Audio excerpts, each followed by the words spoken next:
Hey everybody, it is Jason from the Texas Gun Vault 2, and I'm out here in the garage today, and I'm going to do my first video in, I guess, what's going to be my Mk12 Mod 1 build. And this one might not be so exciting for some people because essentially it's going to start with the deployment kit, so the things that go with the rifle. I also want to try to fulfill a few requests on this. People have been asking me, knowing I'm putting this project together after doing the Mod 0. They said, could you please do us a favor and tell us where you get the parts or source the parts for this build. So as I put things together, I will do that as well. I also want this to be kind of a casual thing. So one of the reasons I'm putting it here on the Texas Gun Vault 2 is I just like how I can just relax and have this project be something fun as compared to have to film it and everything has to be perfect. If I mess up on something, I got to redo it. It's just too much of a nightmare. And then also I have to deal with the rules of YouTube. YouTube seems to be fine with taking guns apart if it's like a field strip, putting it back together, but they're really weird when it comes to assembling things or putting accessories on guns like suppressors or flashlights or whatever.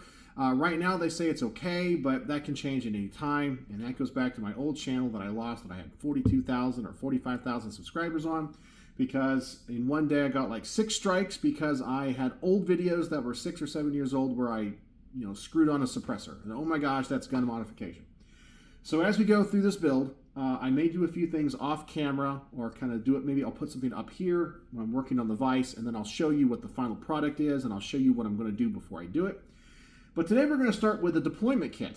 And the first thing I'm going to talk about is this Pelican case. Now here it is. This is a Pelican 1700. Now this is the exact model that the SOCOM used when it came to this build. And what's really cool about this, and when you order one of these online, it's kind of a crapshoot because there's 2 generations of them, and I would say that for clone building both are going to be correct.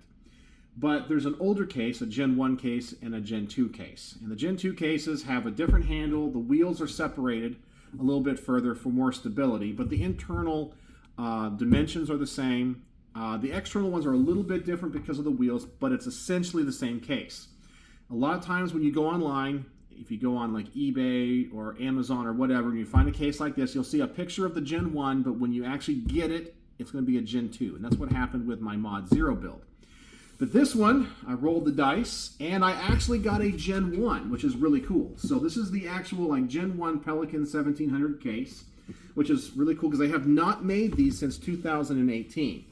So I purchased it on Amazon without the foam inserts because I don't need the foam inserts because I already bought them that already have the cutouts for the Mark 12, and plus it's cheaper without the inserts.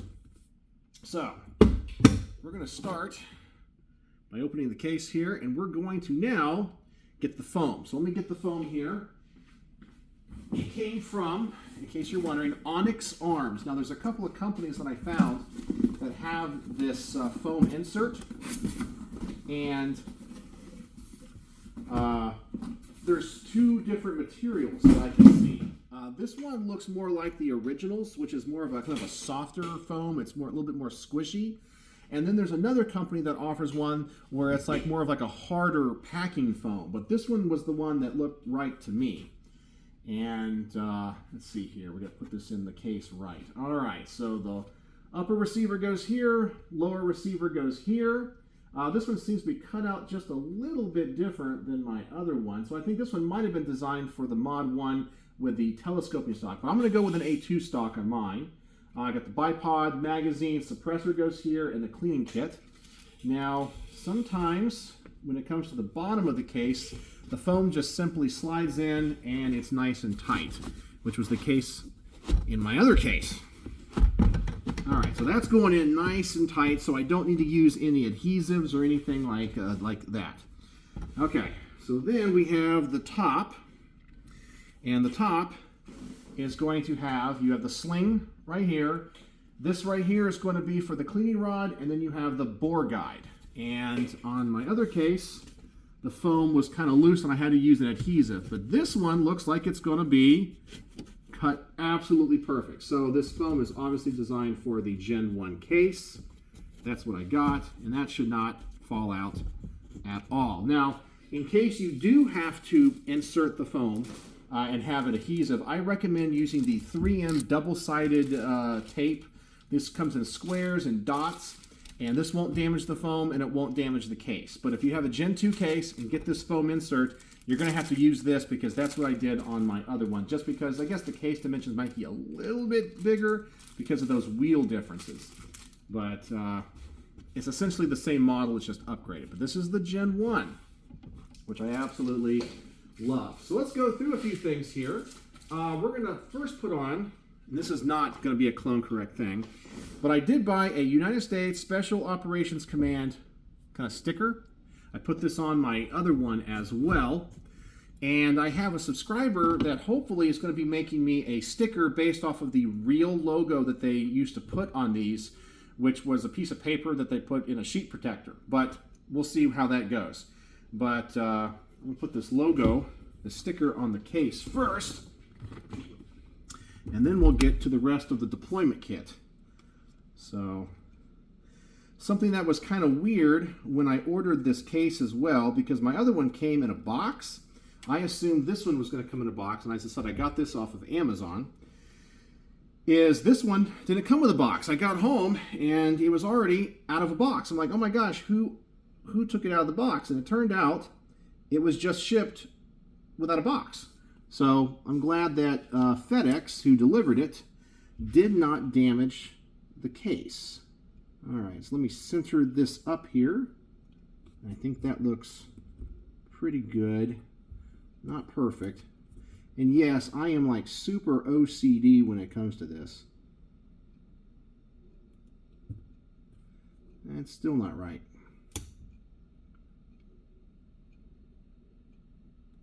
All right. That looks good. All right, so there is the logo on the case. All right, let's turn this thing back around. Let's start putting things in here. And in the next few videos, I'll start doing like upper receiver and lower receiver. The lower receiver is like the last thing I have to get right now. My FFL has it, but he's out of town until next week, so I can't pick it up. But I have, I think, everything for the upper receiver. All right, so we'll start here, I guess. I was able to pick up another one of the original Otis cleaning kits. And this is the one that came in these deployment kits. It has an NSN number. This is, I guess, new old stock. I purchased this off of eBay. And it's this one right here. It has all the markings. See if you can see it right there. And it's NSN 1005-01-448-8513. So it's the complete kit. I've already checked it out when I got it. Everything is in there. Set up. This thing is virtually like brand new. It's awesome. So we're going to go ahead and put that right here in the kit. I wonder if I should put it in that way. Yeah, I'll put it in this way. I don't think it really matters, but I think it fits in this way a little bit better. All right, so there's that one.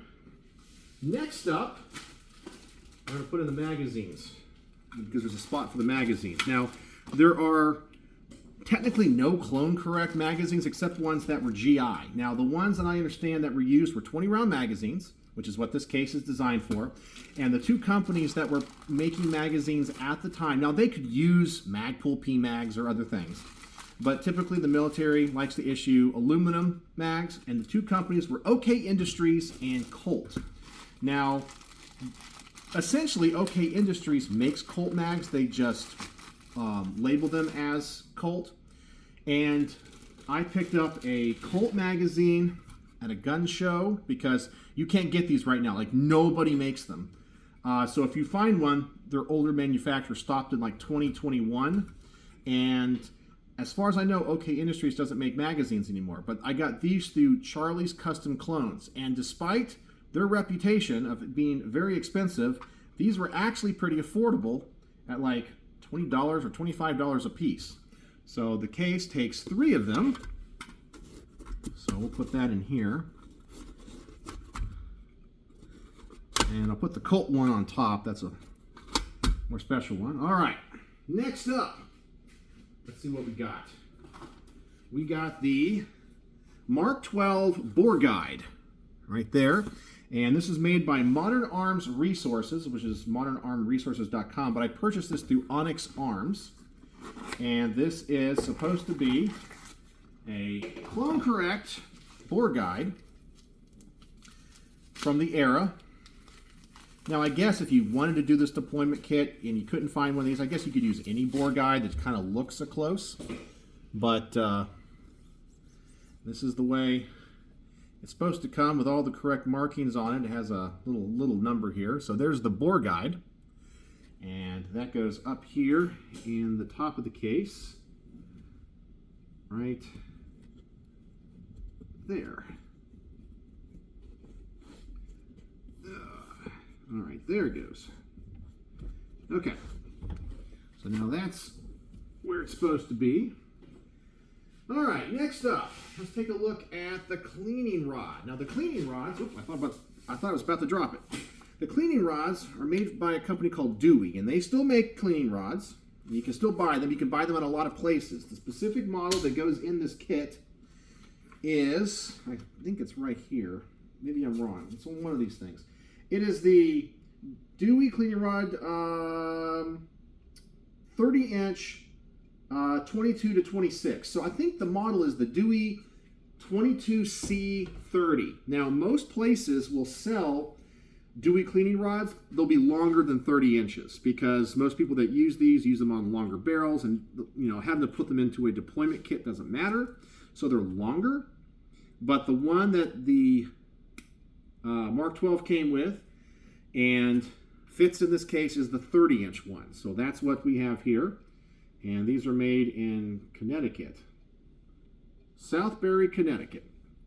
I always wipe everything down before I put it in the case. All right, so that cleaning rod goes up here.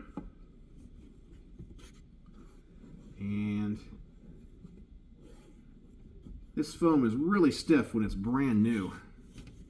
All right, there we go. Okay.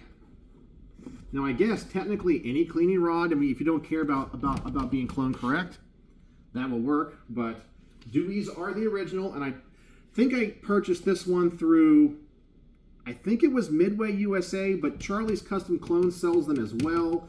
There's a few places. Brownells, I think, sells them, but not in this length. But you can just search around there. They're still made. They're all about the same price. It doesn't matter where you pick those up. All right, next up, let's go with the Sling. Now, I made a video in the past about the Sling and how the actual one from the era that was, I guess, put in these kits was the Eagle Industries TAC-1 3-point sling. And those things are unobtainium. Okay, I'm telling you, I don't know how many they made. They probably were not huge sellers on the civilian market. And they're impossible to find. They're impossible. They're out there, but they're impossible generally to find because Eagle Industries has not made them in a long time. But there were other 3-point slings that were used during the Mark 12 era that I have found. They all have NSN numbers. And if you had one with a telescoping stock on it, it also used a 2-point sling. So there's a couple of options, but the one that I got here is from a subscriber who used to know all this stuff and was involved in the military, knew what these guys carried, and he had a few of these. This is from FireForce Tactical Gear. It's the M16 Fixed Stock Alpha CQB 3-point tactical sling, and that's the packaging it comes with.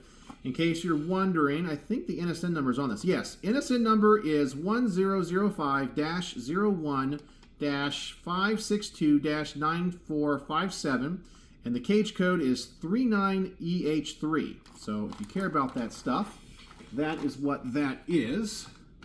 So let me get my knife out here. And so this was, and I have looked it up, and everybody that was around that time said, yeah, they did use different slings depending on what the operator wanted. And so it has a whole instruction manual and everything in there. And I'm not going to unfurl this right now, but I'm going to see if I can get it wound up kind of tight, because you got to get this thing in this really tight. Well, I guess I'm going to have to undo it now to fit it into the case.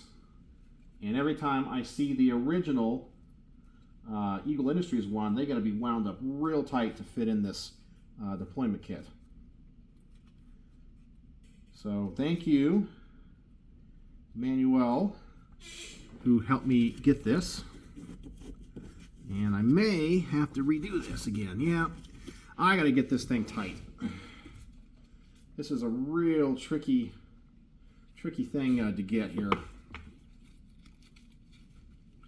So I know this is just riveting YouTube right now to watch me folding up a sling, but people wanted to see this.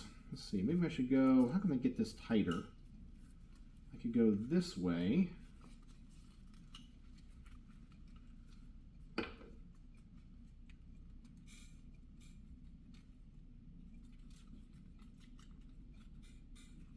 There we go. That's about as tight as I can get it. And hopefully that will now fit in here. Yep, there it goes. All right. So there's the sling. And what else was I going to do today? I think there's one other thing. Oh yeah, the bipod. So let's do the bipod next. So the bipods that were used is a Harris Series S. It's the one with the shorter throw. I can't remember, it's like 7 to 9 inches or 6 to 9 inches. You can still buy these. I purchased this from Cabela's. So ordered this one online. And on the Mod Zero, they used this bipod. They use a pod lock, and they used the arms. I think it's the number 32 bipod adapter. However, on the Mod 1, they used the Knight's Armament bipod adapter, which I found one and it's on order. But I'll talk about that when I get to the upper receiver. So they don't use that arms adapter on this. So I don't have to really do too much to this bipod, with the exception of adding the pod lock. So let me get everything in here like it's supposed to be. All right, there we go.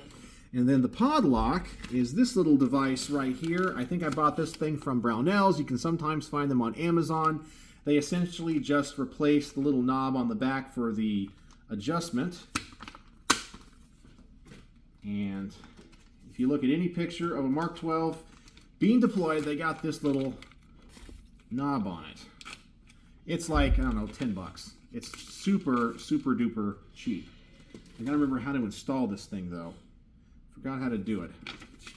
See, this is why I wasn't gonna make a video on the other channel about it, because it'd be boring to a lot of people here. Let's see here. It is recommended that the kit be installed with the bipod removed from the rifle stock. Yeah, locate the keeper nut on the pivot rod of the bipod. And lock down. Use your 1/4 socket tool to reach into the hub of the lockdown nut while making sure that you have fully engaged the keeper nut. Loosen and remove it from the threaded pivot pod. Oh yeah, I remember that now. Oh boy, I gotta go find that thing. Hold on a second. Gotta find a 1/4. I don't know where I put it. I might have it down here.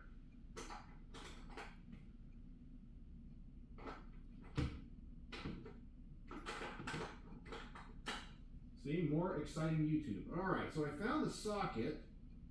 Now let me see if I can find the wrench for it.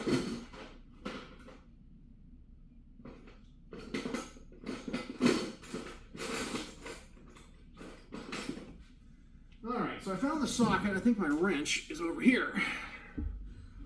See how much time we on this? 19 minutes? Holy moly. Okay. This is boring, huh? Well, wait till we get to the upper and the lower. That's going to be a little bit more exciting. And I wanted to do this as a live stream, but people were right. I would probably get bumped for that. All right, so let's see if I can get this thing off here. Hopefully it's long enough. Ooh, it is. Okay.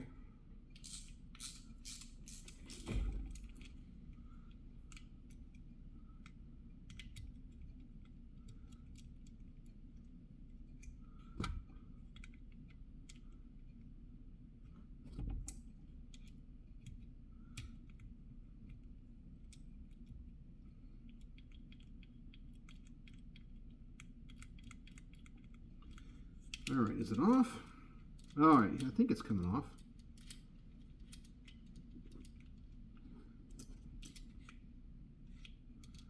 No, it's not.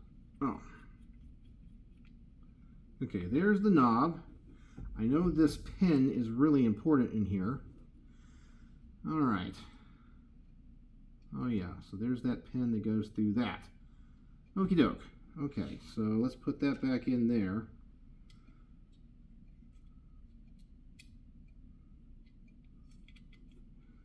Now remember guys, you wanted to see this, so,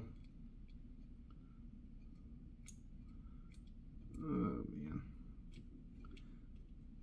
Of course, nothing lines up anymore.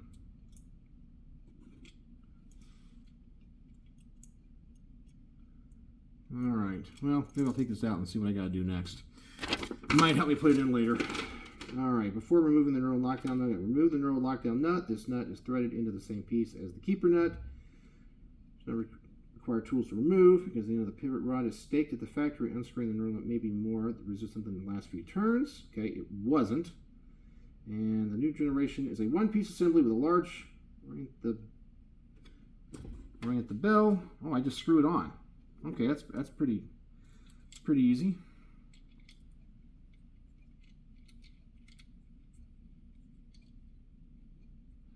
All right, so now I find this little pin.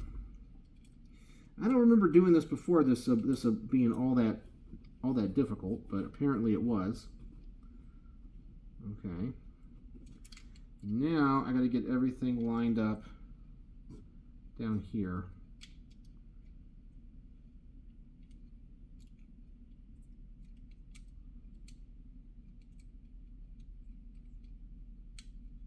All right.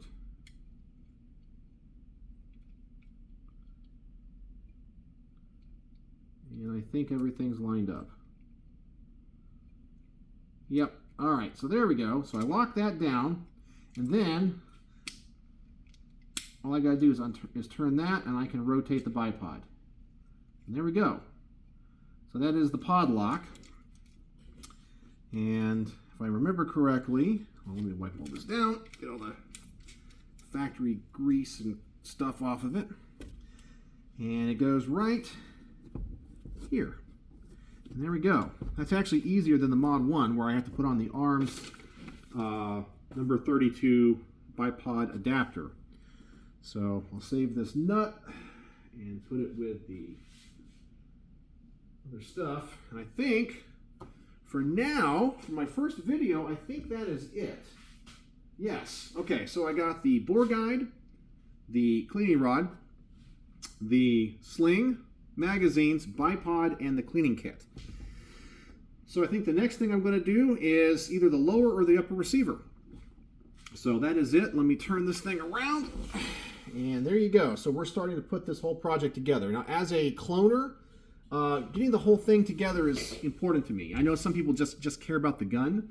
I care about the whole thing. So I'm really glad I was able to get a Generation 1 Pelican case. This foam works way better in this case than it does the Gen 2. Way better. Fits in there nice and tight. But that's it. All right.